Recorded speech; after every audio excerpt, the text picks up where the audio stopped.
Liquor scam remand రిపోర్టులో MLC Kavitha పేరును ED అధికారులు ప్రస్తావించారు. ఇక ఈ మేరకు దర్యాప్తు చేస్తున్నారు. సౌత్ గ్రూప్ ను శరత్ రెడ్డి, కవిత, ఎంపీ మాగుంట నియంత్రించారని ఈడీ పేర్కొంది. ఢిల్లీ మద్యం కుంభకోణం కేసులో మంగళవారం రాత్రి అరెస్ట్ చేసిన అమిత్ అరోరాను ఢిల్లీలోని రౌస్ అవెన్యూ ప్రత్యేక కోర్టులో ఈడీ అధికారులు హాజరుపరిచారు. ఇక ఈ సందర్భంగా ఢిల్లీ లిక్కర్ స్కామ్ రిమాండ్ రిపోర్టులో ఈడీ అధికారులు టీఆర్ఎస్ ఎమ్మెల్సీ కవిత పేరును ప్రస్తావించారు. సౌత్ గ్రూప్ ను శరత్ రెడ్డి, కవిత, ఎంపీ మాగుంట నియంత్రించారని ఈడీ పేర్కొంది. సౌత్ గ్రూప్ ద్వారా 100 కోట్ల రూపాయలు విజయ్ నాయర్ కు చేరాయని అంది. ఇక ఈ విషయాన్ని అమిత్ అరోరా ధృవీకరించారని ఈడీ అధికారులు రిమాండ్ రిపోర్టులో వెల్లడించారు. ఇప్పటి వరకు ఈడీ ఎదుట అమిత్ అరోరా 22 సార్లు హాజరయ్యారని, ఫోన్ ద్వారా కూడా సమాచారం తీసుకున్నారని అమిత్ తరపు న్యాయవాది కోర్టు దృష్టికి తీసుకొచ్చారు. 22 సార్లు ప్రశ్నించిన తర్వాత అమిత్ కస్టడీ అవసరం ఏంటని ఈ సందర్భంగా కోర్టు ఈడీని ప్రశ్నించింది. 3 సార్లు మాత్రమే వాంగ్మూలం నమోదు చేశామని ఈడీ అధికారులు కోర్టుకు తెలిపారు.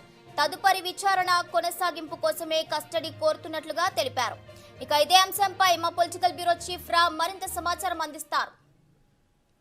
Good morning Bhavani. ఏదైతే టిఆర్ఎస్ పార్టీ ఎమ్మెల్సీ జాగృతి నాయకురాలు కల్వకుంట్ల కవిత వ్యవహారం సంబంధించి గత కొన్ని రోజులుగా ఢిల్లీ మద్యం కుంభకోణం వ్యవహారంలో ఎమ్మెల్సీ కవిత పేరు కూడా ఉందని చెప్పి మనీష్ సిసోడియా ఏదైతే ఢిల్లీ వేదికగా బీజేపీ నేతలు ప్రెస్ మీట్ చెప్పారో అప్పటి నుంచి కూడా అటు కేంద్రంలోని బీజేపీ ప్రభుత్వం, ఇటు రాష్ట్రంలోని తెలంగాణ రాష్ట్రం టీఆర్ఎస్ పార్టీ ప్రభుత్వాల మధ్య మాటల యుద్ధం కొనసాగుతా ఉంది. ఒకరు ఆరోపణలు ప్రత్యారోపణలు చేసుకోవడం జరుగుతా ఉంది. అయితే ఢిల్లీ బీజేపీ నేతలు తన పేరును ప్రస్తావించారని చెప్పి న్యాయస్థానం కూడా కవిత న్యాయస్థానాన్ని కూడా ఆశ్రయించింది బీజేపీ నేతల పైన.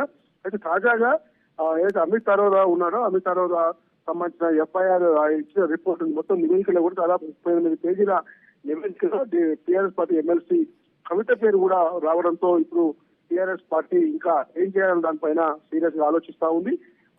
అయితే ఈ వ్యవహారంపై నిన్న నుంచి మీడియాలో వస్తున్న వార్తల వ్యవహారంపై పాటు ఇంకా మిగతా వ్యవహారాలపై కూడా మీడియాతో మాట్లాడడానికి రోజు ఉదయాన్నే 8 గంటలకు మీడియా సమావేశం అని చెప్పారు. అయితే ఇంకా మీడియా సమావేశం మీడియా ముందుకు ఇంకా కవిత రాలేదు. మరి కాసేపట్లో హైదరాబాద్ లోని బంజారా హిల్స్ తన నివాసం వద్ద మీడియా సమావేశానికి వస్తారని చెప్పి పార్టీ వర్గాలు, కవిత కార్యాలయ వర్గాలు కూడా చెప్పడం జరిగింది. ఇప్పటికీ కార్యకర్తలు, జాగృతి కార్యకర్తలు, కార్పొరేషన్ చైర్మన్లు, పలువురు ఎమ్మెల్సీలు, తర్వాత టీఆర్ఎస్ పార్టీ కార్యకర్తలు పెద్ద ఎత్తున ఇక్కడికి చేరుకోవడం జరిగింది. కవిత నివాసం వద్ద పోలీసులు కూడా పెద్ద ఎత్తున బందోబస్తు ఏర్పాటు చేయడం జరిగింది. ఈ అన్ని పరిస్థితుల నేపథ్యంలో ఏదైతే మద్యం కుంభకోణం దాదాపు 100 కోట్ల వ్యవహారం ట్రాన్సాక్షన్ జరిగిందని చెప్పి ఈ రోజు ఇక్కడ చర్చ జరుపుతా ఉంది. దాదాపు కోటి పైన విలువ గల ఫోన్లను కూడా కవిత సంబంధించిన ఫోన్లు కూడా దాదాపు 170 ఫోన్లను ధ్వంసం చేశారని చెప్పి అమిత్ అరోరా ఇప్పటికే ఈడీ ఎదుట 22 సార్లు